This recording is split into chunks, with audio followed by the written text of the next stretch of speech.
আপনার বয়স কি ৩০ বা ৪০-এর কোঠায়? আপনি আছেন হার্ট অ্যাটাকের ঝুঁকিতে। আপনার এই হার্টের যত্ন নিতে কি করতে পারে আসুন আজকে সে সম্পর্কে জানি। প্রথম হচ্ছে আমাদের লাইফস্টাইলের দিকে নজর দিতে হবে।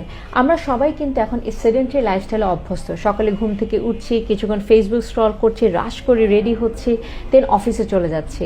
অফিসে অনেকটা সময় ডেস্কে বসে কাজ করা হচ্ছে, লাঞ্চটাও দেখা যাচ্ছে ডেস্কে বসেই খাচ্ছি, দেন বাসায় ফিরে টিভি দেখা অথবা ফেসবুকিং এগেইন, দেন আমরা ঘুমোতে যাচ্ছি। আমাদের অ্যাক্টিভিটি কিন্তু অনেক কম। এর মধ্যে তো জাঙ্ক ফুড, ফুড পান্ডা অর্ডারস এগুলো তো আছেই।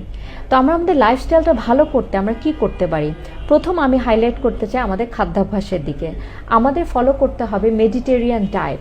যে মেডিটেরিয়ান ডায়েটটা কেন এমফাসাইজ দিচ্ছি, অনেক রকম ডায়েট অ্যাভেলেবল থাকলেও হার্টের জন্য সবচেয়ে হার্ট হেলদি হলো মেডিটেরিয়ান ডায়েট, যেখানে মেইন কন্টেন্ট বা খাবার হচ্ছে আমাদের whole grain food, legumes, plants and fruits.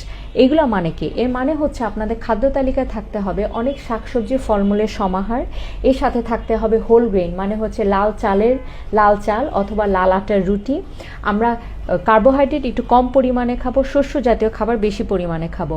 আমাদের খাদ্য তালিকায় রাখতে হবে বাদাম, আখরোট, অ্যালমন্ড হচ্ছে সবচেয়ে ভালো বাদাম আপনার হার্টের জন্য। এছাড়া চীনা বাদামও আপনি খেতে পারেন।